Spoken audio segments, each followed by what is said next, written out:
I am 85 now. When I was 9, the world smelled of coal and tea, and the night swallowed a different kind of sound.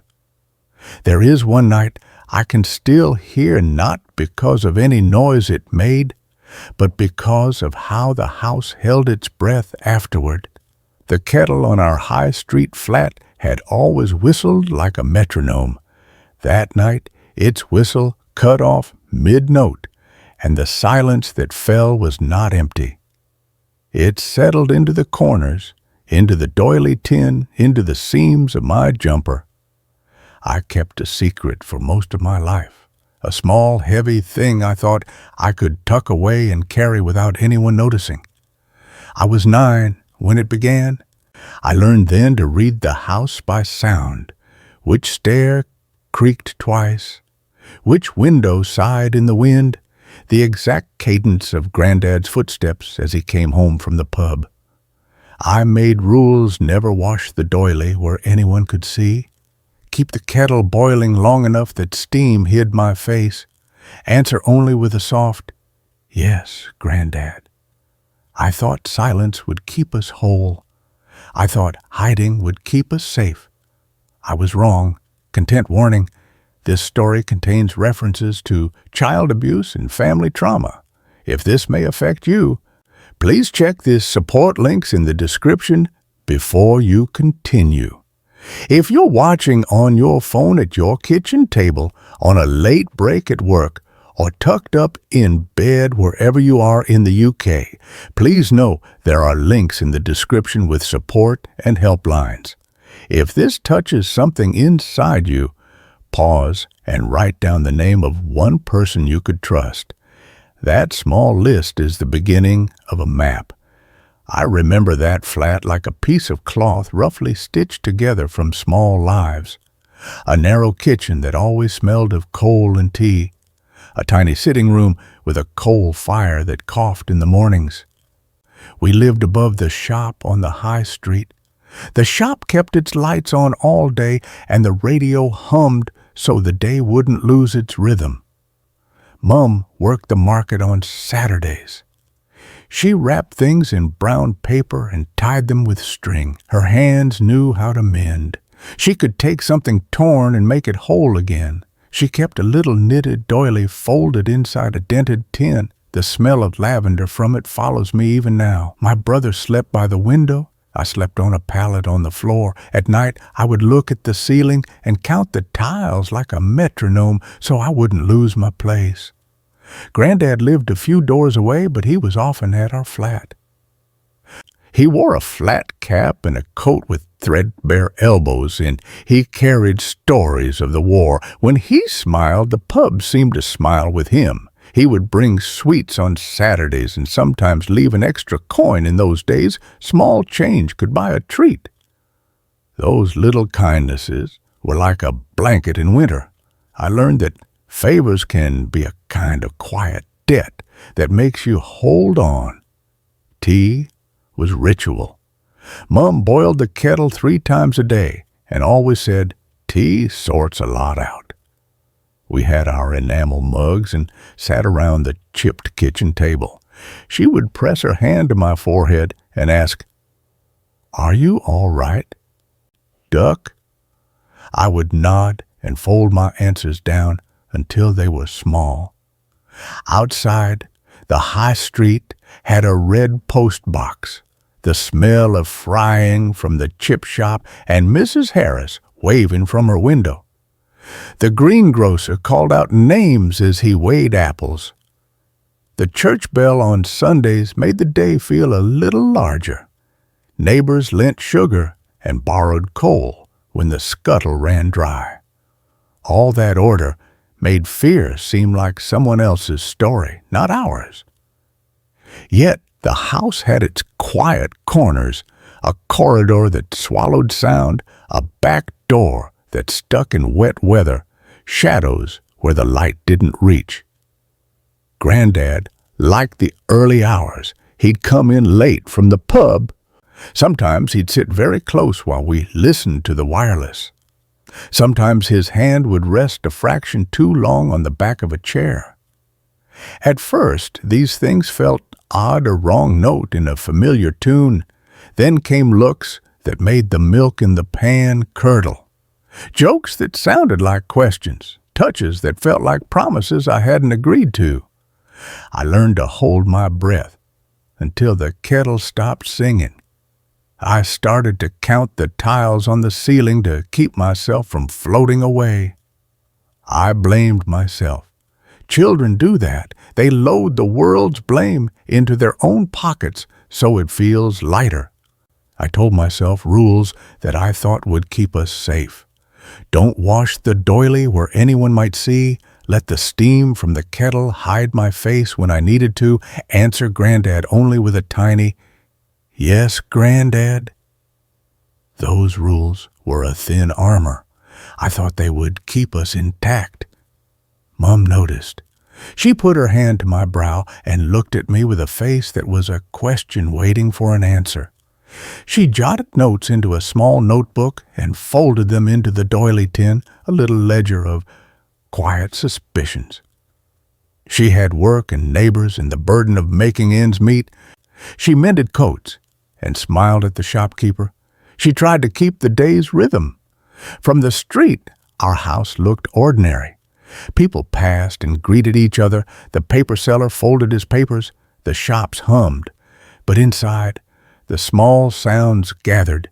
Footsteps on the stairs, the kettle's whistle, a door closing with a particular muffled thud. They began to tell a story I didn't yet have words for. I learned to make my face small and my voice smaller. I learned to keep silent as a method, thinking that silence would mend everything. I was wrong. The doily lay folded in its tin, and the kettle still sang its steady note. Beneath that ordinary surface, a slow change was beginning, a change that would teach me the language of fear. There is one night a night when everything shifts color, and we will come to that night soon. The first time I remember being afraid, I did not have the word for it. It arrived as a look, not a shout, not a single thing, just a look that made the room smaller. Granddad stood in the doorway one afternoon, the light from the street catching his cap. He smiled, and his smile pulled at the air like a tight string. He asked how school was and then leaned in too close when I told him about my sums. His hand rested on my shoulder and did not leave quiet when it should have. I remember the pot on the stove. Steam blurred the window. The kettle began to sing, and I counted until the whistle stopped. There were other small things, questions asked as jokes, sentences that slid like a trapdoor. He liked to touch my hair when he laughed. He asked about the games I played as if he were checking a list. Once my dress was creased in a way I could not explain, and I washed it until my hands ached, and then I hid it beneath the mattress. I told myself stories to explain it. Children make bargains with themselves. I told myself it was my fault. It was easier to keep that belief than to see the world crack. At school, I kept my head down. The other children had names that rattled like coins. I had a name that felt heavy. During lessons, I would draw small maps in the margin of my exercise book, not roads, but sounds. I would mark the step that always squeaked, the tile that chimed when rain hit it. The maps helped. They were proof that I had not been moved. They were a way of saying silently, I am still here. Mom noticed changes in the way I ate and walked and laughed. She would cup my face and say, "Are you all right, Duck?" I would nod and fold my answer so it did not take up space. Once, while sewing, her finger stopped, and she watched me like a weather mark, reading the tide of something she could not name. Later, she wrote in a small notebook. She folded the page into the doily tin and shut it with a sound like a promise. The notebook was full of Tamzan's small notes, a ledger of things she did not yet voice. Granddad's kindness made the rest more confusing. He bought sweets and read stories. Sometimes he would take us to the park and buy a bag of chips. Those moments were currency. They balanced the bad in my head and made it harder to speak. He would apologize afterwards with a cup of tea and a story about when war made people odd. His apologies were soft-baked. They softened me. They made doubt into shame. I made rules for myself because the world did not give me any. Rules are children's tools for surviving adults' decisions. Rule 1. Never wash the doily where anyone could see me doing it. The doily was Mummy's brightness. To wash it in the open felt like admitting something. Rule 2. Keep the kettle boiling just long enough that steam hides my face if I need it. Steam is a small mercy. Rule 3. Answer Granddad with a small voice. Never a joke back, never a question.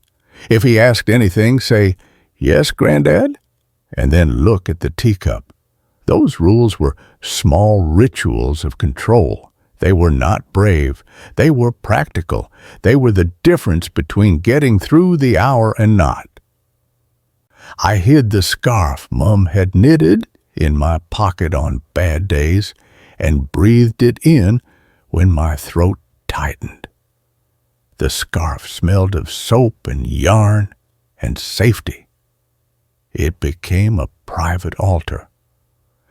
We tried small fixes as a family. Mum asked a neighbor to share watching duty sometimes. Mrs. Patel from the corner shop would keep an eye when she closed up. Mum left a note in the postbox one week, a folded line, a time. It was a way to signal without shouting. The community had ways to shield itself, if only in little gestures. Yet the world beyond our door felt mostly uninterested in the soft spaces where harm lived. People are busy. People are kind in certain ways. But kindness does not always see what is quiet. Granddad learned to speak in half pleas and half jokes. He would say, "You'll understand when you're older," as if being small explained everything away. He taught me that secrets kept a family whole.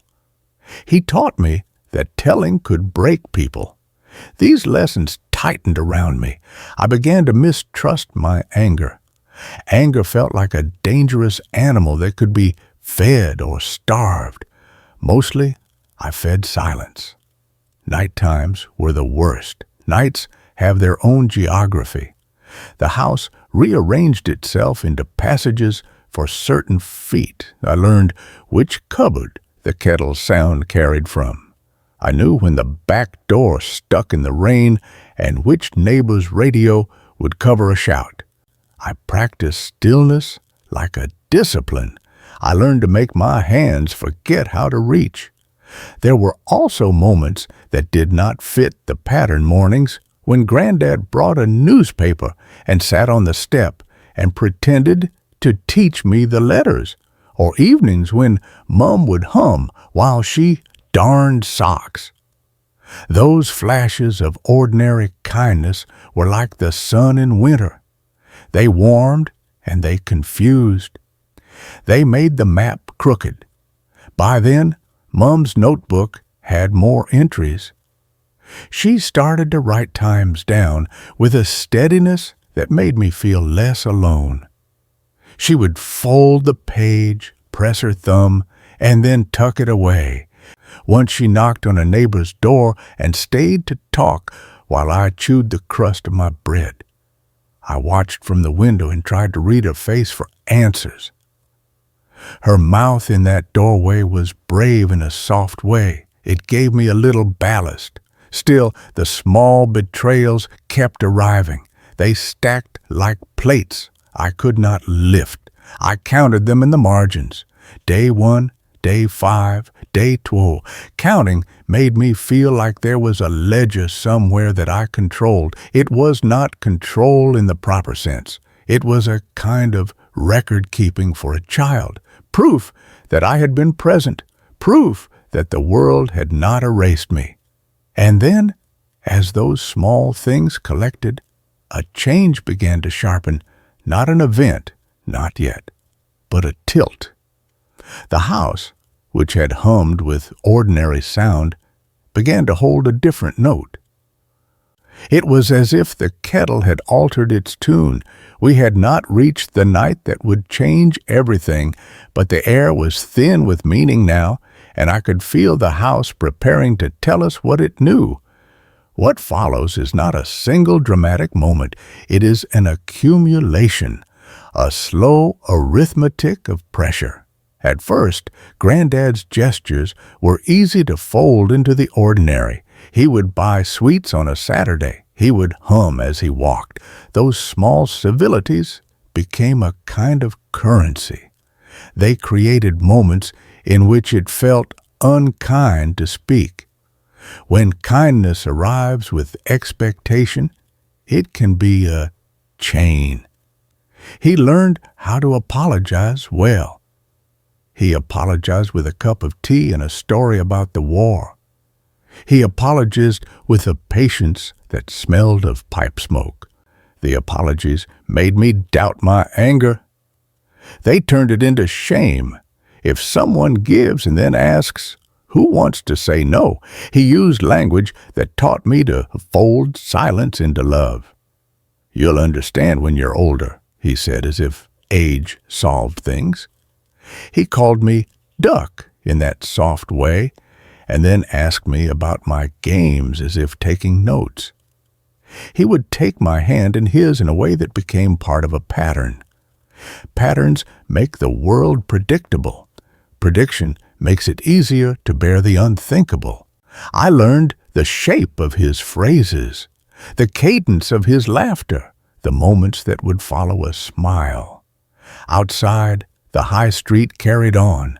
Neighbors exchanged potatoes and gossip.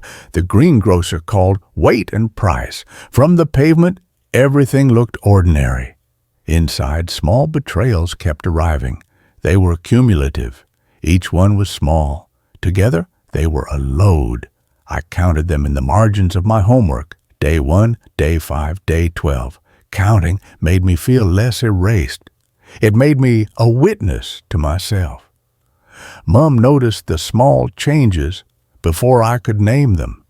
She noticed I ate slower. She noticed my hands clenched the mug differently. She would take my head in her hands and study me like a gardener studies a sick plant. Once she left the market early and sat on our step and did not speak for a long time. When she did speak, it was measured. She began to make notes in a notebook and fold them into the doily tin. Those folded pages were full of times and strange margins, a ledger of worry. We tried little adjustments. They felt like bandages. Mom asked Mrs. Patel to keep an eye when she shut the shop. She rang the neighbors to ask if perhaps we could stay with them sometimes. She moved our bed a few feet and said, "Stay there for a week?" These logistical fixes were earnest and small. They bought hours. They did not always buy safety. Granddad was clever in his reluctance to be seen as cruel. He mixed tenderness and threat without ever shouting the threat aloud. A soft reprimand, a sudden withdrawal of favor, a look that asked me to explain myself. He would complain that the house did not feel like his if told what to do. He would say, "We must keep a family together. People outside will not understand." He turned speaking into a risk for everyone. He framed disclosure as an act that would break the home. When Mum confronted him, he could be theatrical. He would fold his hands and speak of his age and his aches. He would say, "I'm old. I don't know how to be young again," and then smile as if that were an excuse. Later, he would bring a newspaper page with a story and say, "See, people forgive. Those little performances were like smoke. They blurred what had happened and made anyone who pushed seem cruel. The ledger in the doily tin grew. Mum wrote times and small notes. 7:10 p.m., he lingered. Sad, left early. She wrote the things a mother writes when she begins to suspect there is a pattern. Sometimes she would knock at a neighbor's door and stay for tea while I chewed bread at the window. Those little acts of outreach felt like courage, small and hush-toned. They gave me something to hold. The more she watched, the more Granddad tightened his armor of charm. He became apologetic in front of others and performative in private. Where there was complaint, he brought sweets. Where there was distance, he brought stories. That strategy made the rest of the street forgive the parts it could see. It made me mistrust the idea that anger would be answered with justice. I learned to mark the day so that I would not be swallowed by it. I would make a list of small tasks. Hang the washing, sweep the floor, mend a sock. Tasks are scaffolding. They keep you upright when the ground slides. I hid the knitted scarf in my pocket and breathed it when the room felt close. I practiced a small smile that would not scare the neighbors. I learned to answer with minimal words. If you practice softness long enough, it becomes a method of survival. There were moments of real tenderness from Mum that felt like rescue. She would make a pie and tuck a corner of pastry under our noses like a talisman. She would sit and hum as she worked, and for a while, the house felt safe. Those moments confused me. They made the ledger crooked. They made guilt bloom on top of fear. When someone you love comforts you after harm, the harm complicates itself. Neighbors had their limits. They opened their doors for sugar. They listened to the radio. They kept to rituals that do not rupture a family. You learn the geography of what people will say and what they will not. You learn where to knock and where to keep quiet. Once, a neighbor did see a folded note in the postbox, a glance that lingered, an empty chair on the step. She brought Mrs. Patel around. Mrs. Patel listened and then said a decent thing. You do what keeps them least harmed. Those words were small and hard-edged. They reoriented us. They gave us permission to think about safety rather than appearance. With that permission, Mum's ledger shifted from suspicion to plotting. She began to rehearse contingencies like someone who is arranging exits from an old house. She practiced what to say if the kettle fell. She timed which neighbors could answer a knock. The ledger changed from record to plan. The doily tin held both memory and scheme. But even plans are fragile in a house full of habit. Granddad watched for the pattern of our rehearsals. He was quick to alter his behavior when something might reveal him. He could be loving for a day and then colder the next. He learned to place his kindness like a shield. That made each decision heavier. Every move we made had consequences we could not entirely imagine. The arithmetic continued. The small indignities added up. They made me smaller in some ways, and in others, they carved a space for a different kind of resolve. I cannot say when the line was crossed. That is rarely how it is. There is not a single cliff edge. There is a slope. You find yourself further along it than you meant to be. But there came a point where endurance was no longer sufficient, where the ledger in the tin stopped being a map and became a call to action. We found an ally, someone who would listen without flinching. That ally changed our rhythm. Shall I tell you about the night we moved from keeping count to keeping a plan? Mrs. Patel was the first person who did not look away. She ran the corner shop with a constant hum in her voice and a tray of samosas in the window. She knew the street in a way I did not, who closed early, who fed the cat at number 12, which curtains stayed shut on a wet afternoon. When Mum went to her one afternoon and pushed the doily tin across the counter, Mrs. Patel did not laugh. She folded the paper Mum slid her and read it as if it were a map. Then she set the kettle on and poured 2 cups of tea without asking a question she knew would make Mum stumble. "What you do," she said, "is keep them least harmed." It was not a grand phrase. It was not a plan. It was a way to weight our choices by what would do the least damage. That was all Mum needed to begin. We turned the ledger in the tin into a list with purpose. Mum wrote times in a steadier hand. She wrote down the hours Granddad liked to be in the flat, the hours he tended to nap after the pub, the days he took the paper to the shop. She also wrote who we could trust, who would answer a knock late, who would claim to have seen us when asked, who would ring if asked. Names filled the margins.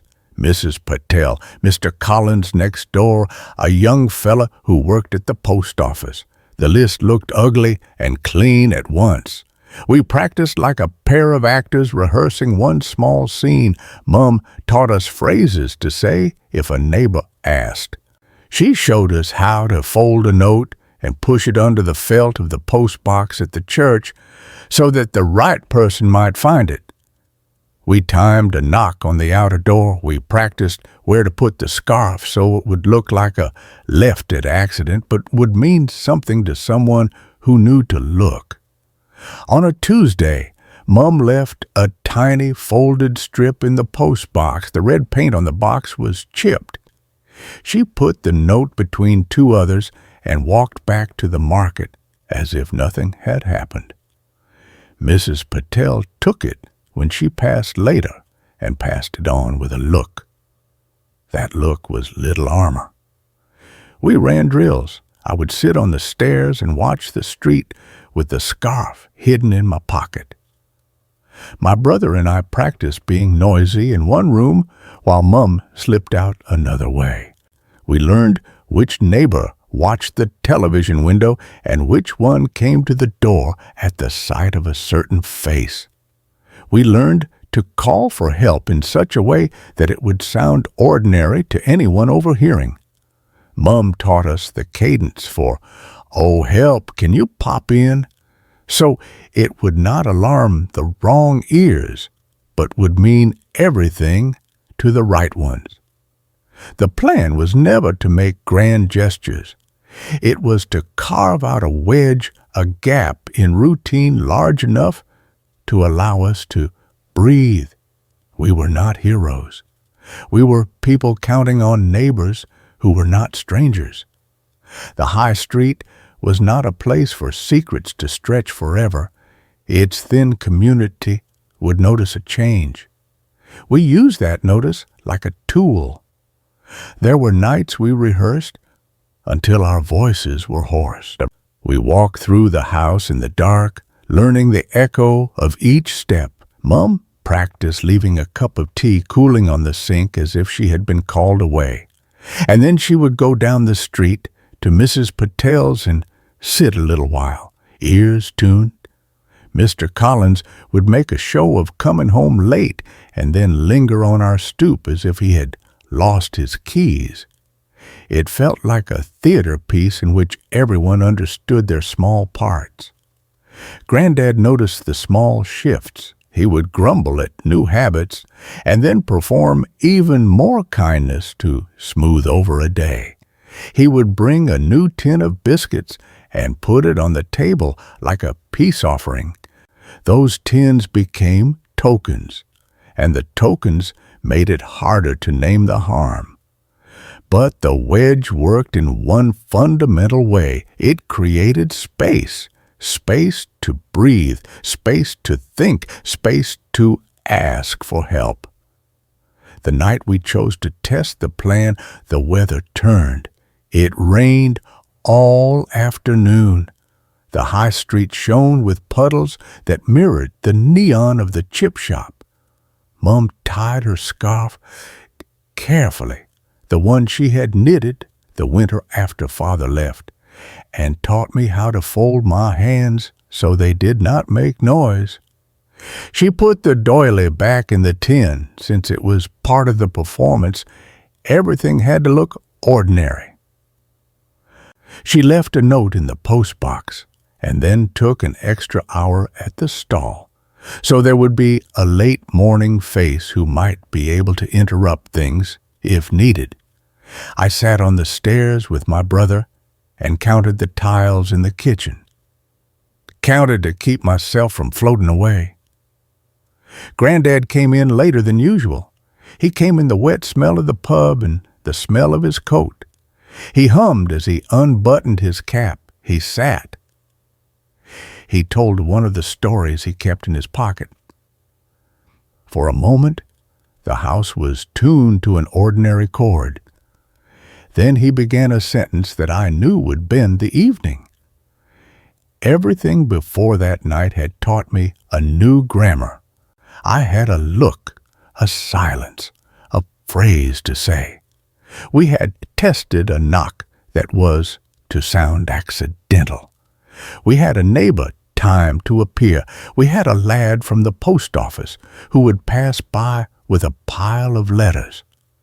The plan was small and cunning. It asked only for the simplest of human acts: to notice, to knock, to claim. When the right knock came, the room shifted. A voice from outside, the rustle of a coat. It was not dramatic. It was the ordinary choreography of a street used to helping each other in unobtrusive ways. The knock made a small, necessary noise. It was enough to begin what we had been rehearsing for weeks. That night brought us something we had not had in a long time. Time that let Mum step forward and speak in a way she had been practicing in the mirror of the shop window. It let us move from being children trying not to be seen to people making decisions for the smallest survival. It did not end everything. It only unlatched one door. The night that followed asked everything of us.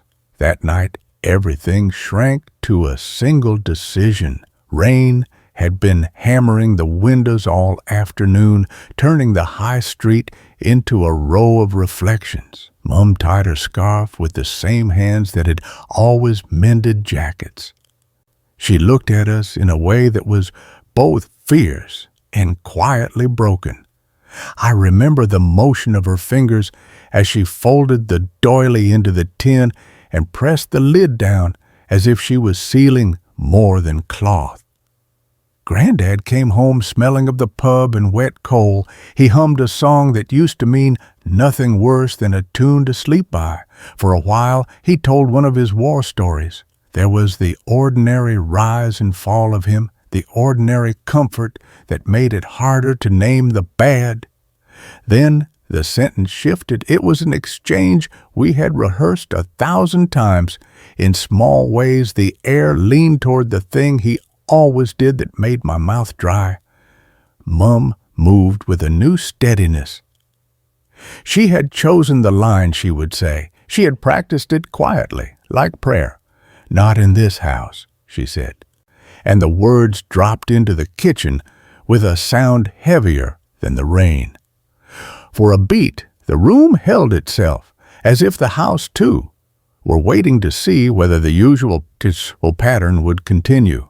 What happened next was sudden and loud enough to break the shape of the evening, but I will not describe the act.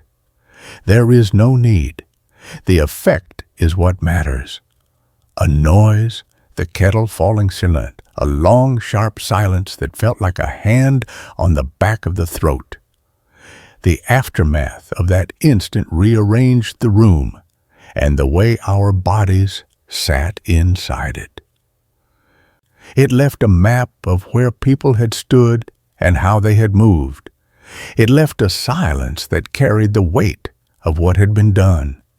In the hours after, the house seemed to breathe in and out with different lungs. We moved through it like people stepping in a room after an argument. Every sound was amplified. The neighbor's footsteps on the street made the hair on my arms stand up. Mom called numbers with a voice that was small but precise. She did what she had planned. She named things so the world outside could be asked to notice. An operator on the line sounded both ordinary and enormous. The first officer, who came later, was a woman with tired eyes who sat down and asked me to tell what I could. I answered in pieces. Small sentences, the rules we had lived by, the times in Mum's notebook. Saying it out loud made the ledger in the tin less like a secret and more like evidence. It gave the truth a shape you could point to. People arrived in that gentle, bureaucratic tide. An officer with a notebook, a health worker who spoke softly and offered a room for the night, a neighbor who sat on the step and muttered about the weather as if to steady us. There was kindness in those small civilities, but there was also the grinding, slow work of forms and examinations and questions that had to be asked by people who had a job to do. The system was not perfect. It was practical. We were moved for a while out of the flat to somewhere that smelled less familiar. I remember the kettle in that new room singing a different tune, the steam making my face wet in a different way. I remember holding my brother's hand and thinking that holding meant both terror and permission to go on. I remember that the doily tin had been put in a bag and taken with us, as if memory needed to be portable. That night bought us space, not a tidy ending, not a clear justice, but a breathing room for decisions to be made. It set in motion the steps that would follow, the paperwork, the questions, the medical checks, the conversations with people who would try to help us rebuild what had been broken. It also set in motion a quieter arithmetic inside me, guilt, braided with relief, relief braided with fear. I learned, in that long, deafening quiet, that truth can arrive like a wound, painful, raw, and also like a wound that must be seen and dressed. The house after that night was not the same house. The kettle's whistle now had a different color. The doily lay folded in the tin, but it carried a new kind of weight. We had crossed the line from keeping count to asking for help. The questions that followed would be formal and necessary. They would be awkward and human and sometimes clumsy. They would be, in their way, life-saving. Next came the practical work of response, the police, the medical checks, the offers of refuge. I will tell you how that felt. The tired faces, the neat forms, and the small, crucial moments of care that make a difference. The next hours were a strange mixture of hush and paperwork. People arrived who carried jobs like tools. They did the work that had to be done. It was practical and strange to watch the mercy of routine set against the tremor in our bodies. The first officer I met was a woman with tired eyes. She sat at our little kitchen table and folded her hands like someone waiting for tea to cool. She asked me to sit. She asked me to tell her what I could, slowly. as if the story were glassware that must not be dropped. I answered in pieces. I gave Tims that Mum had written in her notebook. I told her the small rules I lived by. Saying the words made the ledger in the tin feel less like a secret and more like a map. A health professional came later. She had papers in a folder and a voice that tried to be both clear and gentle. She explained what would happen in practical terms: a place to stay for the night, a room where we could be seen by someone who knew how to help, and a conversation with a nurse who knew which questions to ask without making me feel odd for being a child. They did not rush me. They offered a blanket. They named things carefully. The language was precise. We will make sure you are safe. We will note what you tell us. We will offer options. Precision helped. It made the work feel less like an accusation and more like a set of steps we could follow. There were forms. There were questions about dates and days and who had been present. There was an interpreter of sorts, someone who could turn the small ledger from the doily tin into lines on a police form. That translation mattered.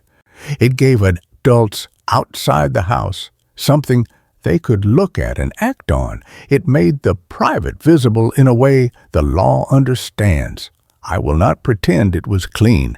The system is slow and human. It has limits. There were moments when an officer left the room to make a phone call, and I counted the minutes like they were plates on a shelf. There were moments when people's faces looked tired in a way that made me think help was a heavy thing to carry. The procedures were not always graceful. Forms have edges. But there was also a stubborn kindness in the small things.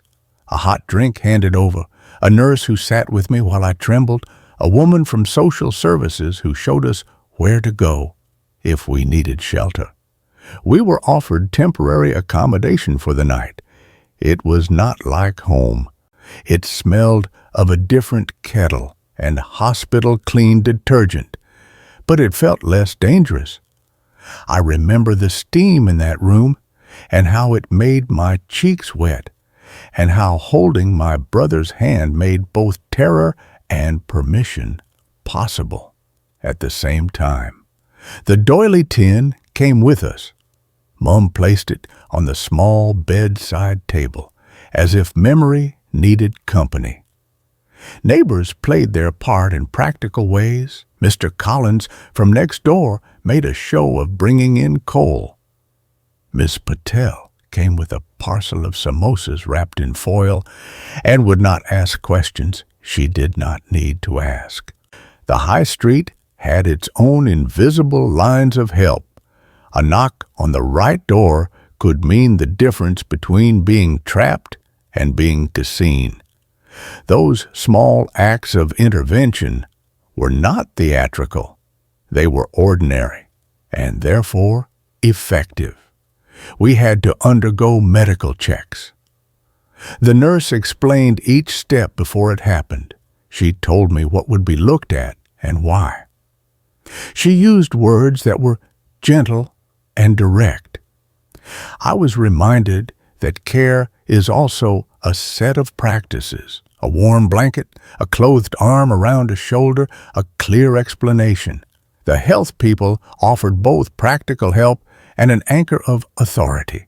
Their presence made the ledger in the tin less like an accusation and more like a thing that could be followed up.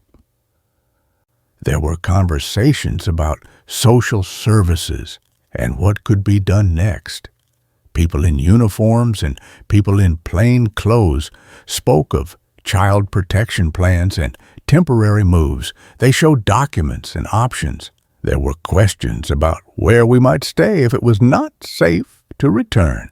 Those conversations were heavy but necessary. They were the scaffolding for a future that could be safer. Throughout, there was a quiet that arrived after every burst of activity. We would sit and listen to the kettle in the new room as if it might tell us what to do next. Sometimes someone would ring my mother's friend and the sound of another voice would steady us. Sometimes we waited and felt the slow, odd relief of having been noticed. It is important to say this plainly. The response was both imperfect and life-saving. The system falters. People sometimes make mistakes. But in those first long hours, we were given pathways options that allowed us to move from immediate danger toward a place where planning could happen. The ledger in the tin had finally been read aloud, and reading it aloud meant the outside world could act. That practical work, the forms, the medical checks, the neighborly knocks, the offers of a room, bought us time. Time to decide what to do next. Time to let shock unfurl into planning. Time to begin the slow work of rebuilding. Next came the small, everyday labor of rebuilding. Finding a new flat, stitching routines back together, and learning how to hold a life that had been broken and still keep loving it. I will tell you how we rebuilt, one small task at a time. We left with our tin and a thin kind of safety in our pocket. The first weeks felt like learning a new language. There were appointments and forms, and people who kept time for us social workers with steady hands, housing officers who read tenancy lists like shipping manifests. We moved from the flat we had known to a small room with a window that looked onto a different street. The kettle there whistled a different tune. It sounded less familiar and, in that strangeness, a little kinder. We had to invent ordinary things again. Buying bread felt strange for the first few days. Making a small meal for ourselves was an act of bravery. Mom went back to work when she could. She mended coats at a market stall that smelled of onions and fat in early mornings. Work was both necessity and medicine. It tethered her. It tethered me. The doily traveled with us. Mom kept it folded in the same careful way. Some nights she would take it out and smooth it on her knee, as if the pattern could outline a safer future. The doily became a talisman, not because it fixed things, but because it marked continuity. It was proof that we had not been wholly unmade. Therapy came later, and it came in small doses. A woman at the clinic taught me ways to name the things inside my chest. She asked me to put words to sensations. She taught me to breathe in a different way, to let the counting of tiles be replaced slowly by the counting of breaths. There were days when naming hurt. There were days when it made me feel less like a ghost. Saying "I remember" out loud in a safe room made the memory less like a trap and more like a lesson I could keep. We worked with people who helped us apply for housing and for schooling. I went back to classes. I learned things that had nothing to do with the ledger. How a kettle can be tuned not to startle you. How a scarf can smell of safety rather than hiding. Small tasks built a scaffold for life. Washing the dishes, hanging out, washing in the yard, taking a bus to the market and putting my hand into my pocket for coins that mean a cup of tea and a sandwich. These acts felt ordinary, and they were important because ordinariness is the slow architecture of recovery.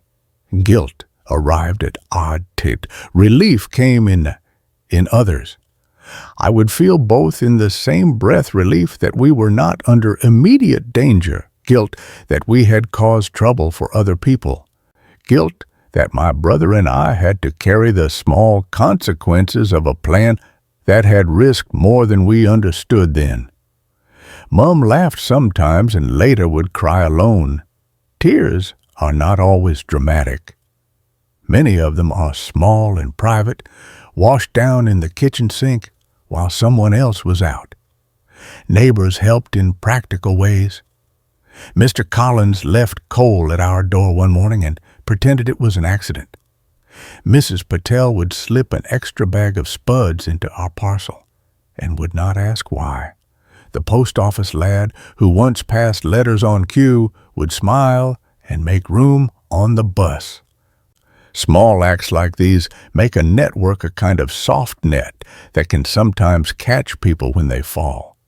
Work at the market taught me patience and pride. I learned the order of a stall, fold the aprons, sweep the place, wrap the parcels. I started to mend for money, then for extra things that made the flat feel like ours. Again, a clock that worked, a second chair. I practiced speech in the stall. "Hello, love, you all right?" It was ordinary language that slowly repopulated my mouth. We found ways of remembering that were not all ledger and pain. Mom would sometimes set the doily on the table and make tea just to see us look small and ordinary.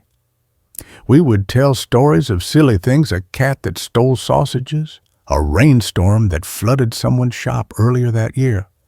Those stories were the stitches that kept the torn thing together. They did not erase what had happened. They made space around it. Time did its slow work. The edges of shock softened. The counting in the margins became less urgent. I learned to sleep without clothes on sometimes. I learned to leave a window slightly ajar so morning could arrive without banging the door. I learned how to fold the knitted scarf and put it in a drawer, not to hide, but to keep. There were days when I still counted tiles for comfort. Old habits take the shape of muscle memory, but over months the counting thinned out. I found other marks to measure myself by. A tray of pies sold at the stall, a pupil who smiled at me in class, a neighbor who called round just because. Those were small evidences that a life was being rebuilt, step by step. And through it all, there was a braided feeling of relief and caution. Relief at having moved out of immediate harm. Caution, because the world is not always quick to forgive or to notice. We had space now to learn boundaries, to say no politely but firmly, to keep certain doors locked, to have a code word between us should danger feel near. We learned how to make small plans for safe times, a friend to call, a place to go if needed. Those plans were not heroic, they were humane. By the time I was old enough to work full-time, the most immediate danger had faded. It did not vanish. It became a fact of a life I carried. But the small rituals that had once been survival strategies turned into the mild domestic practices of a household that had survived something difficult. We kept the doily and the scarf. We kept our cups. We learned to trust a kettle again. Years gather like the pages of a book. Lucy, the child at the center of that ledger, grew. She became a teacher. She chose that quietly, not to make a point, but because she liked the way small hands tried and failed and tried again. She liked the mornings. Children with fresh breath, a classroom humming with learning, a kettle in the staff room that never judged. Mom's hands grew more lined. She kept mending. She died some years later, peacefully in a room that smelled of lavender and clean sheets. We buried her with the knitted scarf she loved. At the funeral, people spoke of her stitches and her jokes and how she made tea that could make you stay for an hour. Her death was sorrow and also a closing of one chapter. The doily stayed folded, and one Sunday I spread it across a table and let its stitches show the way the past could be honored without living inside it. Lucy taught boundary the way teachers teach reading. She taught children that body belonged to them and that there are grown-ups in whom they can trust. She did it with patience and a calm voice. She would sit on a small chair and listen when a child said something odd, and she would make a phone call in the polite, efficient way she had learned as a young woman needing help. She never dramatized. She never overstepped. She passed on a simple rule: if something makes you small inside, tell one adult you trust. The postbox on the high street remained chipped and red. Mrs. Patel kept her shop until she retired, and someone else took over the counter. Mr. Collins moved away. Neighbors come and go, but small acts of kindness endure. I often pass the chip shop and think of puddles reflecting lights. I carry the scarf sometimes when the wind bites. I keep a small notebook tucked away, not as a ledger of harm, but as a list of things and people I owe a simple thanks to. There are contradictions in surviving. There is tenderness braided with anger. There is love alongside the knowledge that love can be imperfect. I have learned to hold both truths together. I do not claim heroism. I claim survival and an obligation to speak in ways that make it easier for others to find help. The doily, when someone wiser saw it, was not merely a piece of cloth. It was a map of work done, stitches of patience, rows of repeating care. I folded it one evening and placed it back in the tin, feeling that folding can be a small form of care rather than hiding.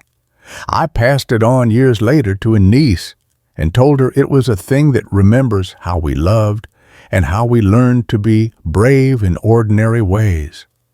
Legacy for me is this: the little routines that keep children safe, the words you practice so you can ask for help, the neighbor who will knock if you need them.